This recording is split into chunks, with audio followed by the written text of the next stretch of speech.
Hello, good evening, and what's up?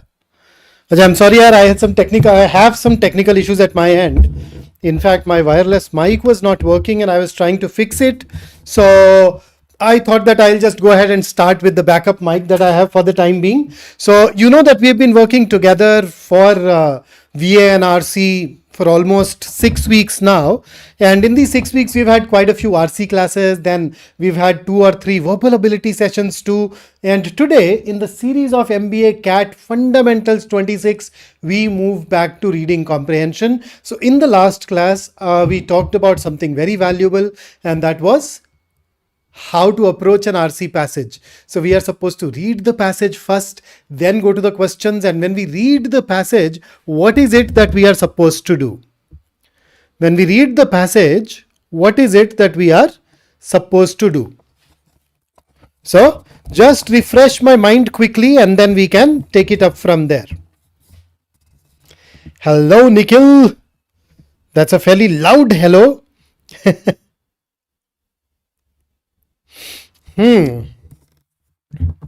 Analysis. Okay. Not exactly analysis, but let me write it down.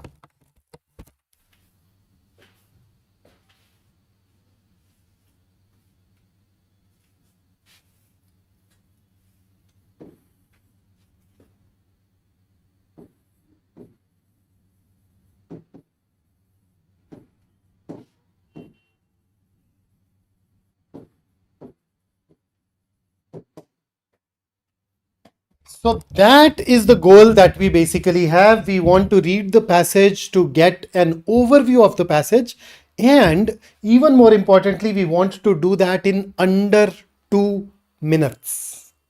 So that's the deal. That is the goal that we basically have here. Right now, how do you get an overview? Well, for that you need to start working on your ability to retain the passage. And how do you start reading it in under 2 minutes? That's something that you can do with the help of working on your reading speed. Although for an exam like the CAT or the ZAT, I think even your existing reading speed with just a minor upgrade will be sufficient. Okay, so let's go ahead and practice a couple of passages today. And in the process of attempting these passages, we'll go and see what exactly it is that you are challenged the most by, and we can go ahead and talk about it. So we will practice in 2 rounds. So here you go. That's your passage number 1. So I'll take you to the passage, and today the passages that I've picked up are passages that mimic CAT 2016-17 short passages. So for the last 6-7 years, all that you get in the CAT exam are these longer passages with 4 questions. But there have been a couple of years when CAT experimented with short passages as well. So you had short passages followed by 3 questions, right? So I am basically using that template today. So I'll give you a passage followed by questions. So round 1 is where you read and attempt the passage along with the questions. So here you go. So you know that this passage is spread over 2 slides so that you know when it gets over. So once you're done reading it, let me know. I'll take you over to the next slide. Then there are going to be questions. I will give you 90 seconds for every question. And once you are done attempting all the 3 questions, you and I will sit down together and read it. Read the passage, interpret it, and then move over to the questions. Okay, and the questions for this particular passage are going to be tricky. So let's start. Go ahead, start reading, and then we'll see.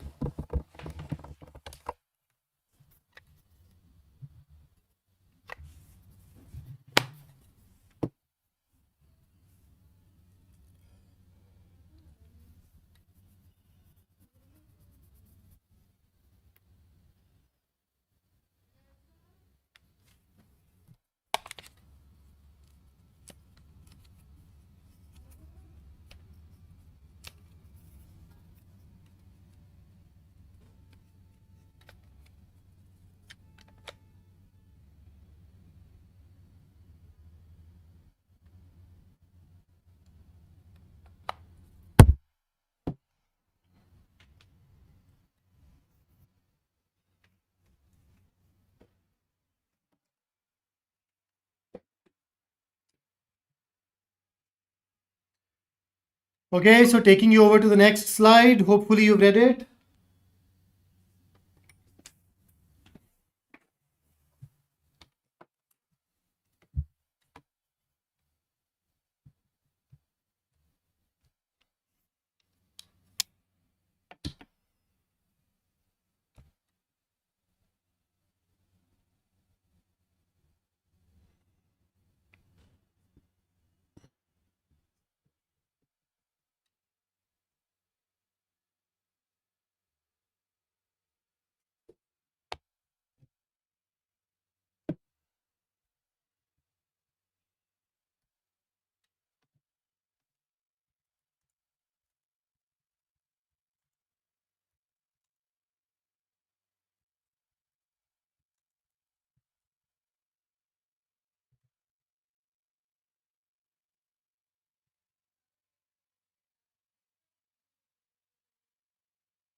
All right, so I'm guessing that by now everybody has gone on to read the passage, both the slides.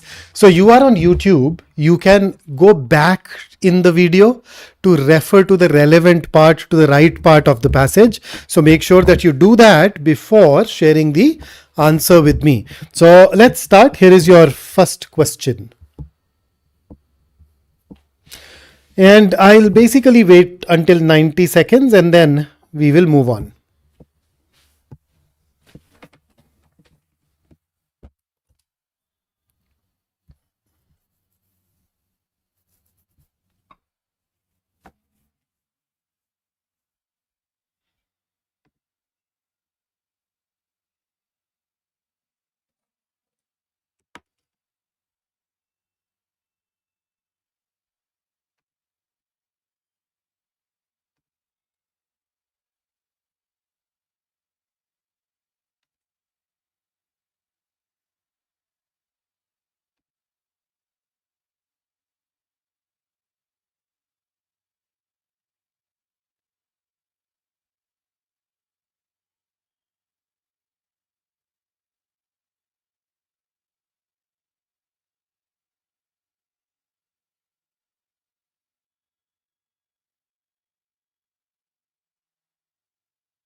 Okay, so our 90 seconds are up. Let me see what all answers you go on to share. So I see lot of B's. With that, so काफी सारे B's, asa a lot of B's. Let's move over to the next one. I see one D as well, so I'll jot these down. And here is the next question for you.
Okay, so your answers are C and anything else? Okay, so everybody has picked up C here.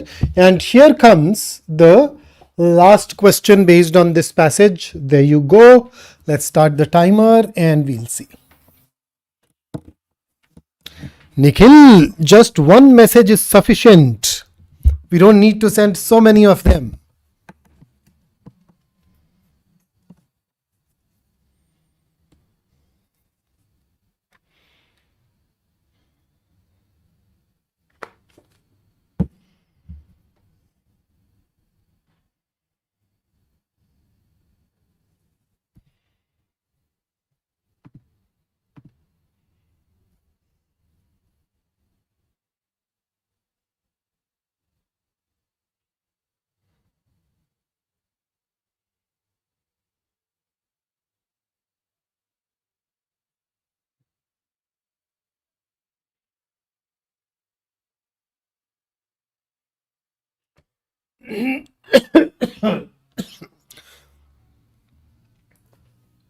Okay, 30 seconds to go.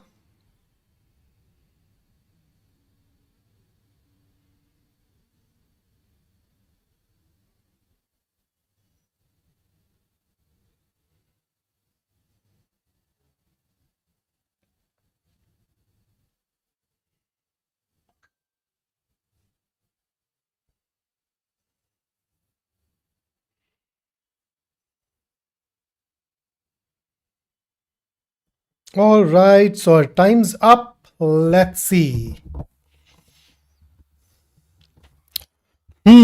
So, what's your take? What's your take? Go ahead, share your answer. The team has also shared the poll. You can use that to indicate your preference. And the messages, of course, also go ahead work for me. So, loads of D's. Okay, so let's go ahead and start. So, beginning with the passage. So, what exactly is the passage about? So, remember, there are a couple of key things that you're supposed to know about the passage once you are done reading it. So, when you say overview, what is the passage about? Go ahead. Let me see who goes on to drop in that answer here. Let's see. So for question number 3, you chose A or D. We'll go ahead and discuss those. So you can see it in the movies, a bright and shiny future in which shops and hospitals are run by robots, closets automatically dry clean clothes, and refrigerators notify when food items are about to expire. So they are talking about some of these science fiction movies. So this passage is basically a passage based on sociology. So he's saying there are movies that show these tech societies, high tech societies. But Tomorrowland is no longer just a celluloid fantasy. So Tomorrowland is that city of the future where everything is taken care of by the technology. It is no longer just a fantasy. Celluloid fantasy is a fantasy is shown on the screen, shown in the movies. So the thing that such a society is no longer a fantasy that is limited to a screen. So basically he's saying that it has become a reality where in the Delta Eco Smart Village in Busan, South Korea, 54 households are part of an experiment to conceive and build a smart city. Quotes, we're not talking about Indian smart city project here, smart cities that could serve as a model for similar projects elsewhere. So essentially, there is a pilot project going on in a particular village in Korea where 54 families are living that tech life. So the price for living in the world of the future, or just some data you won't even miss about how you eat, sleep, consume, and generally live. So basically, these guys don't even have to pay any money. The 3D printed cherry on top, no rent for 2, maybe even 3 years. So they don't have to pay a penny. These 54 households will merely be observed for what they do, how they interact with the technology and their daily lives. Right? So, what is this about? There is a pilot project in Korea where 54 families are living for free in a smart city.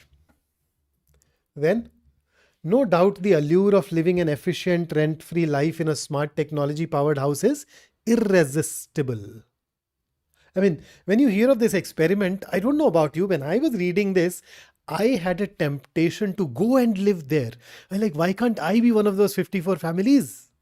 Ah, that'll be good fun, right? Ah, but then it is bad enough that residents of most urban sprawls around the world have to pay with their bank accounts and their health to live in box like rooms, breathe tainted air, and crawl from one weekend to the next. So you notice, it's pretty sad that most people like me who live in cities, we have to pay real money, and that real money gets us tiny houses, polluted air, and busy lives. To not have to worry about everyday niggles like buying groceries, replacing busted light bulbs, folding laundry, and emptying out the bin is a dream. So, some add on to that smart city idea then, but the movies have also served up a warning about such a future. So, the very first paragraph started off by talking about movies showing us a future, science fiction. Huh? But then say movies also show a warning about such a future. So they show an impossible dream, like in the Matrix series, or dystopia in a pretty package, a la Wall-E, where human beings have evolved closer and closer to vegetables in behavior, if not in likeness. Now, what do we mean by this? So there are quite a few words here that we may not know. Let me highlight those words. Let's start with that.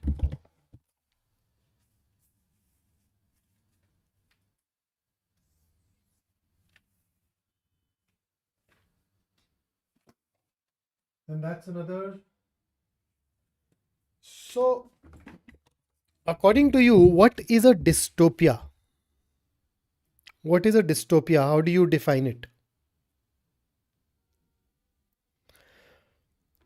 So, there are times when we imagine a world, we imagine a society where everything is perfect.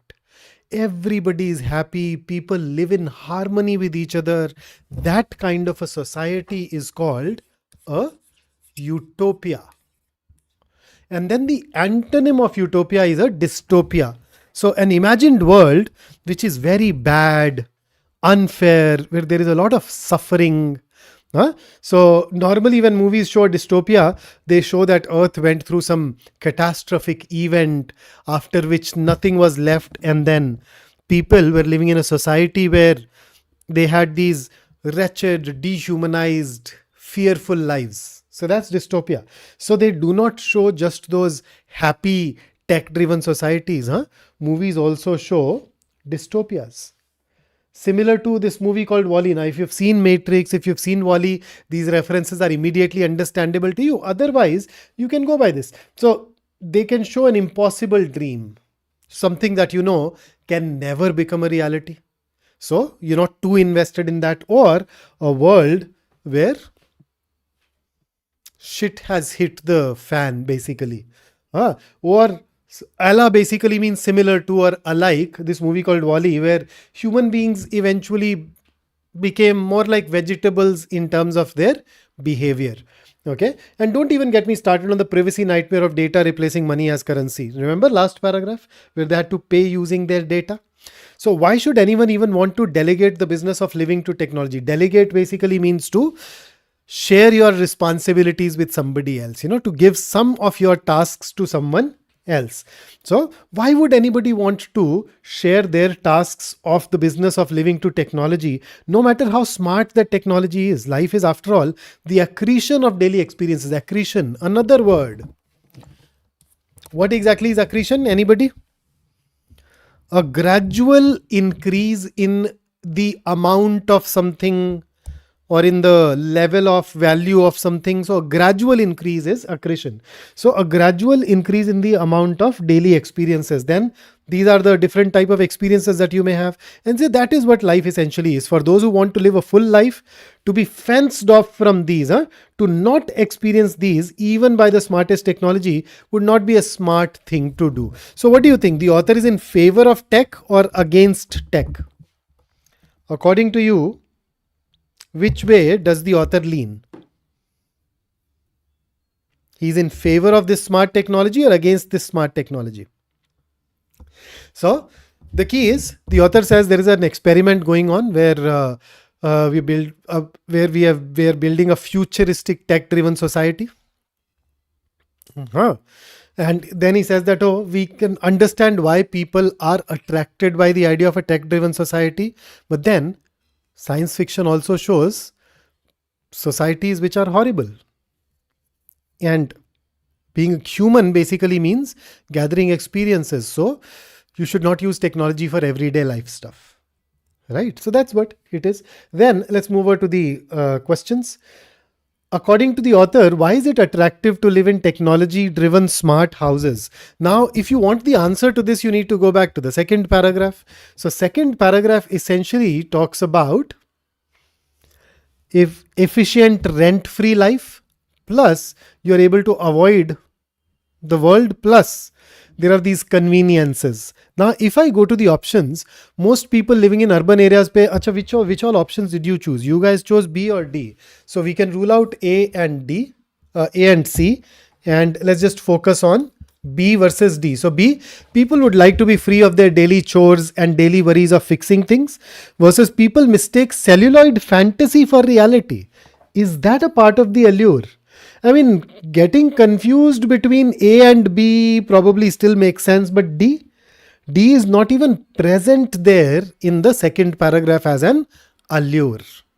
So you can very easily rule it out and opt for B.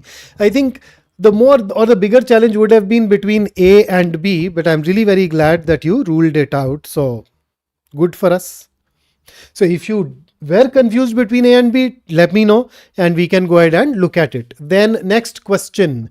Question number 2, I think everybody gave me C as the answer, and that's absolutely correct. Now, I so very often ask you guys to work on your comprehension. And how do you know that your comprehension levels are good? You know that by looking at your accuracy rate in comprehension based questions. So this is one of those questions that I call the idea restatement questions, where the examiner picks up something from the passage and then asks you for the meaning of that sentence. So in this particular case, you have done an absolutely stellar job. And here is the next question. Your answers for this were A or D. I got two answers. So what kind of question this is? So let's see. So we have all of the following statements can be, let me just see, let me pull on the wire a bit. Inferred except. So first up, I don't like except. So except for me means not. So I need to insert this not somewhere. So let's insert it here. And since I'm going to pick up only one answer choice, let's convert this all to one. So one of the following statements cannot be inferred from the passage. So it is a reasoning based question. What do we do in inferences? In case you've worked with me on critical reasoning, you know that we go to every answer choice and apply a label of true, false, can't say. So some movies soften the harsh realities of technology driven future. True, given to you in the first paragraph. In fact, the passage starts here. B, the Korean project is collecting data on details of people's daily lives. True, first paragraph.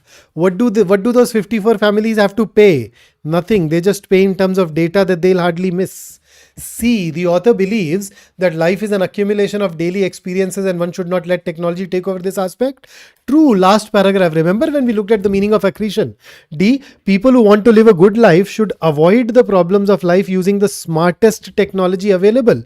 If you look at the last paragraph, you'd be able to call it false. So A, B, and C are true. They can be inferred on the basis of the passage. D is false, and that is why D is going to be our answer to this particular question. Let me now take you over to the next passage. Once again, get ready.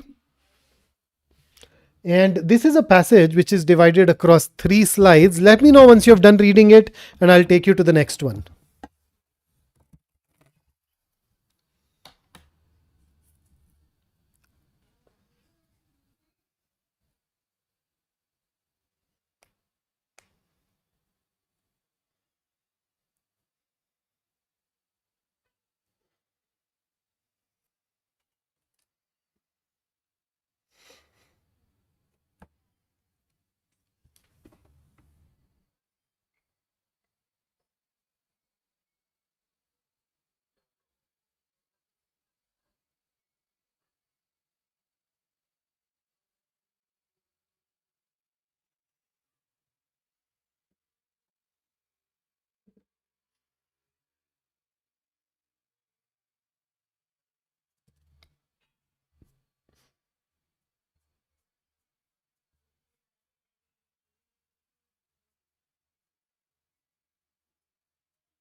Five seconds, and I'll take you to the next slide.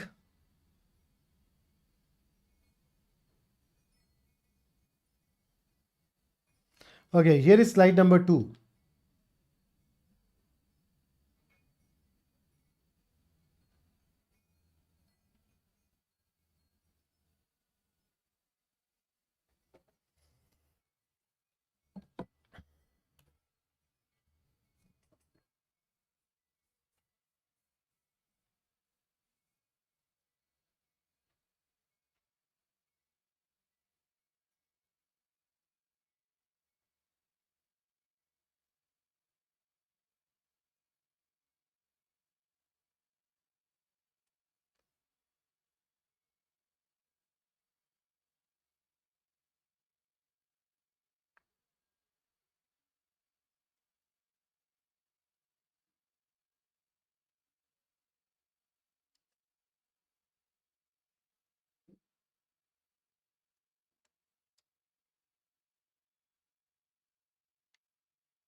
Okay, 5 seconds and I'm taking you over to the next.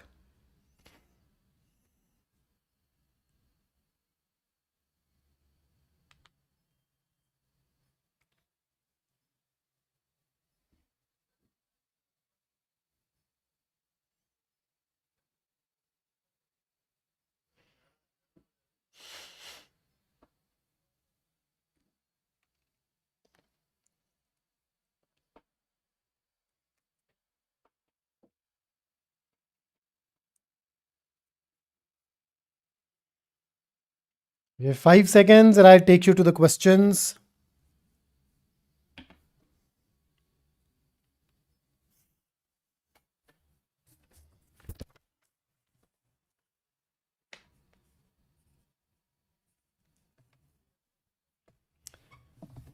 Okay, so here is the first one.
So, what's your answer?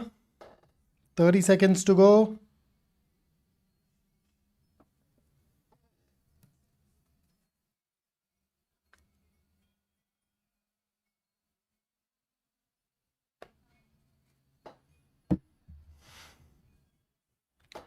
Okay.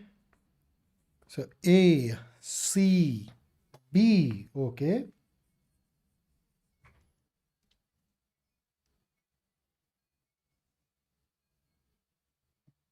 All right. So, our time's up. You can still continue to think and share the answer. That'd be absolutely all right.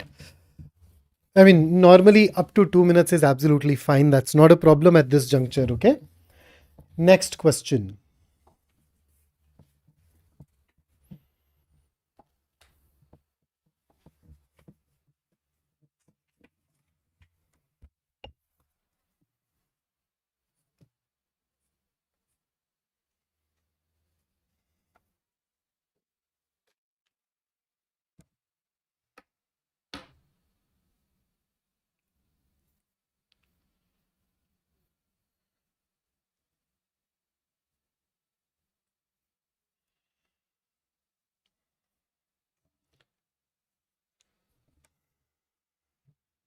Sai, it is your answer to the fifth question, right? So I have answer from Sai, Atar, Varsha.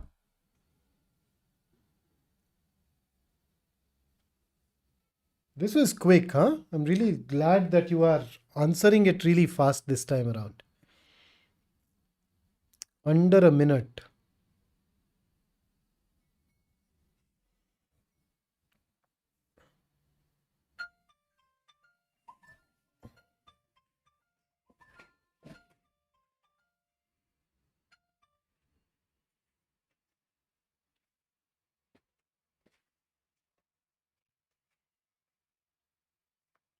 All right. So 10 seconds to go and we will pick it up. So everybody has answered C for this so far. Okay, and here comes the last one.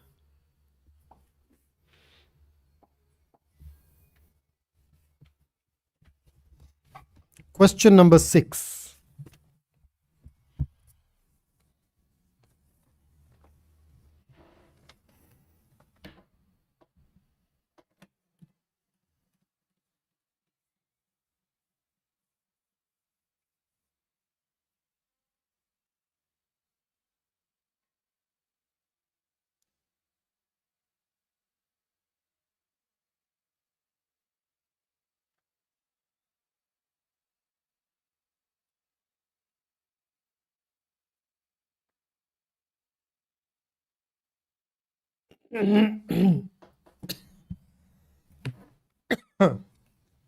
Okay. So I have answers from Sai, Atar, Varsha, Sukhant, and Saurav.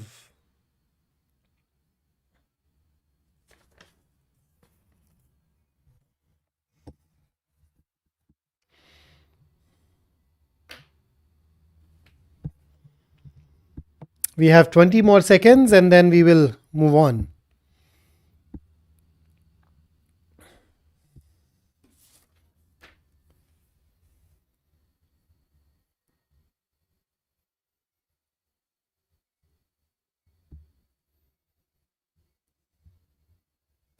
Okay, let's start.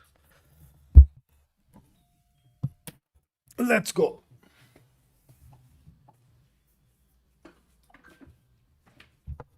So, starting with the passage now, the deep ocean, the largest habitat on earth, is also the darkest. Fairly easy to understand. So, I mean, this is a passage which tests your understanding of biology. So, a passage from sociology, another one from biology. As light becomes increasingly irrelevant underwater, sound becomes more important than ever. It is unsurprising that cetaceans, what are cetaceans?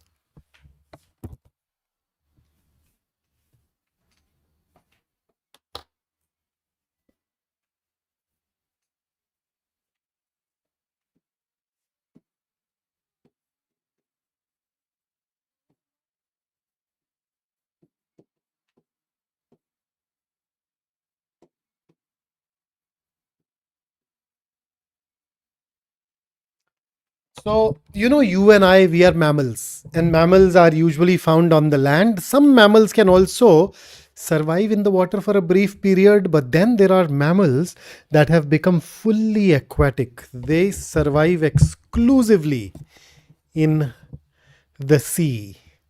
So, which animals are we talking about here? Whales, dolphins, porpoises. So, you're getting the family. I mean, these are the various animals of the family called Cetacea. See that? So your blue whale, all the whales, then belugas, narwhals, dolphins, right? So these are essentially cetaceans. Okay, so it is unsurprising that cetaceans, dolphins, and whales rely on sound more than any other sense to understand, navigate, and manipulate their world. Then, while apes are renowned for their color vision and humans are visual creatures, cetaceans have no use for expensive ocular equipment. Ocular is related to eyes or related to watching, seeing. So they live in an environment where there is no light. And therefore, their body does not even spend a lot of effort in creating those organs that allow you to see. Instead, they have evolved some of the most distinct, complex, and unique acoustic anatomy. Acoustic is related to hearing and behavior on Earth. Cetaceans see and feel with sound. Then studying the acoustic, and now we're shifting to the acoustic capabilities, how they are distinct, complex, and unique. So, studying the acoustic capacities of cetaceans is about discovering evolution's creativity.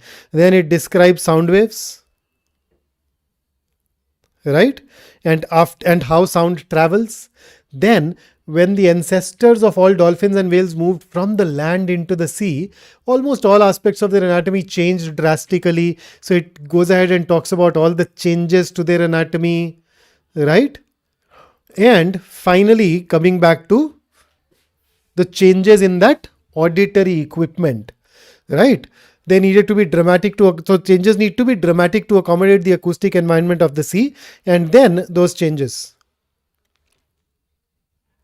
right? So this is where it becomes technical. So I think if I compare it with the previous passage, I think towards the end this became more challenging than the one that we read earlier.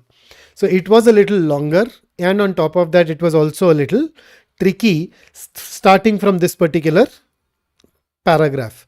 So we're talking about acoustic impedance. Impedance is anything that impedes. Impeding is acting as an obstacle, creating a hindrance in the path of something. So they face some sort of hindrance in their sound. And that hindrance is sound waves travel in a straight line through the head rather than at an angle, as in land-dwelling animals. Lack of change in the speed or power of sound waves as it reaches the skull of a whale generates what is called acoustic interference between the two ears, which affects their ability to locate the source of a sound. So basically, there is something that happens which makes it difficult for them to figure out where the sound is coming from, and therefore, to counteract this, they have evolved a structure called tympanic bulla. So there you go. So that's the passage for you. But to make up for this, I think I went ahead and gave you questions which were relatively easier. So for question number 4, your answers were A, B and C. Let's dive into all the 3. So we are being asked for the primary purpose of the passage. What is the purpose of a passage? So take this as a homework, okay? Why do people write? Think along those lines. And then, until then, before we answer this question, tell me, can I say that this passage is talking about cetaceans and the changes their anatomy had, particularly in terms of their acoustic equipment? And the entire passage was what? Informative. It is giving us information, right? There is no opinion, etc. here. So let's see. So A, describe the evolutionary changes to the audio equipment. Yes. Although I'd say it is slightly narrow. Out of the 5 paragraphs, there is a paragraph that also talks about evolutionary changes to parts other than ear as well. So a little bit narrow, but the rest of it is fine. Then second, describe the difference between the audio equipment of dolphins and that of whales. So in this passage, have we compared the ear of dolphin with the ear of whale? Has there been any comparison? No. So that makes it alien, out of scope. C, highlight the evolutionary differences between cetaceans and apes in adapting to changes in the environment. What changes have apes made? Does the passage even talk about it? No. So easy to rule out. D, explore the dangerous existence of cetaceans in the deep sea. How do you know that their existence is dangerous in the deep sea? Not even given in the passage. So you can rule it out.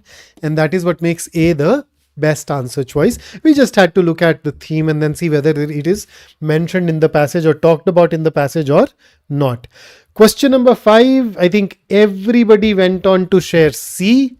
And that's absolutely correct. So except basically meant we had to talk about something which was not right. Blubber transformed into body hair. No. Body hair went away and in their place they developed something called a blubber. The relationship is the other way around. And similarly in 6th, I think this is a pretty bright group where everybody went on to mark D. And that's absolutely correct. Okay, so that's what I had brought for you today. If you want to get notes and some extra practice material, please make sure that you go to our website and join this batch called CAT Fundamentals 2026. So you can actually look at the batches and you'll find it here. And once you join it, it's free. Once you enroll in it, you will be able to start getting all these notes as well as some extra material for you. Okay, so that's where we stop. You know where you can reach me after the class. And before I sign out, please remember, small steps every day and you'll reach there. When we meet each other the next time around, I am going to take you through a mini section test of VARC. Let's see how we fare in that. Okay, so today we went through 2 passages, one on sociology, one on biology. The passage on sociology was of a moderate difficulty level, whereas the biology one, the passage itself was slightly trickier to read, but the questions were on the easier side. And the next time around, I'll take increase the difficulty level up. Okay, Varsha, absolutely, I'll do that. I think you haven't joined the group where I share these things. If you go and search for beginners books there, you should hopefully find it. So that's it for tonight, and I'll see you in the next one. Take care and have a great day ahead. See you guys.